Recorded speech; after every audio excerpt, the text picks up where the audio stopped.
It's hard to be alone, isn't it? Today is Wednesday, hump day, and many of us are learning what it means to be alone. Some of us are even learning what it means to be lonely. That's why the Bible over and over and over from the very beginning in Genesis reminds us that we were created to be together, not alone. If you remember the story of creation as recorded in the first and second chapters of Genesis, God's proclamation after making man was that it was not good for him to be alone.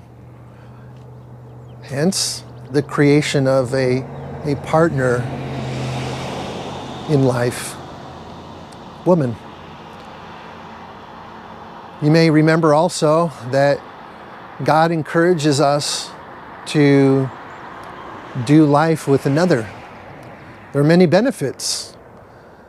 If one travels alone, they're at the disposal of thieves and robbers and harm, but two provide protection. One is caught alone out in the darkness and cold, two can combine their body heat to survive, to live out that night. And two strands, in fact, even three strands, says Scripture, are much stronger than one. And today we're going to be reminded that two are better than one. Now, I'm not just talking about marriage. I know that there are many in our congregation, young and old alike, who are alone, unmarried. But they're not alone, are they? Because in the family of God, we have each other. We have other believers. And so we don't have to be alone. That's why I've been pressing for years now that our true goal at RLC is to do life together. Because together is better. It just is. And so in our gospel text today, in the 18th chapter of Matthew, Jesus, in the broader context here, is talking about how we deal with sin and hurt and pain and transgressions against each other in the church. And just reminding us of the importance that we hold each other accountable and that we do life together, in good and in bad.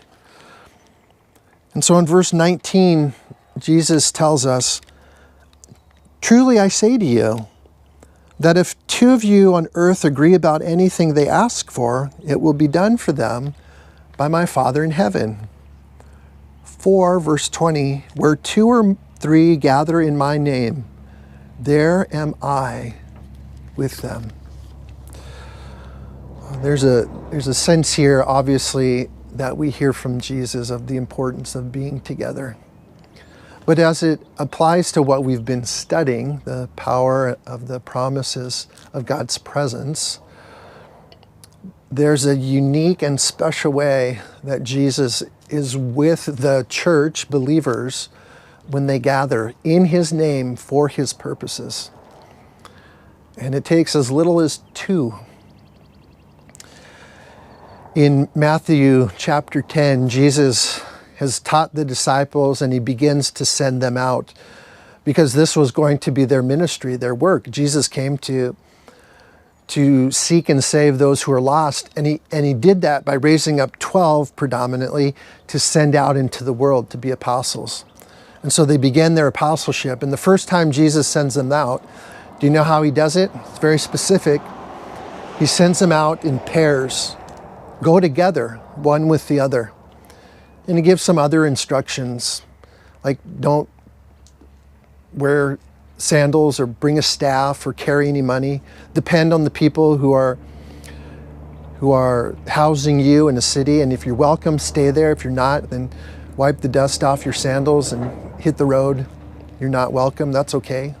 You will be in the next city. But clearly Jesus knew of the importance of going together, one with the other. In the the missionary trips of Paul, he always went with someone else. Barnabas at first, then later it seems like he went with Luke and Titus and some others.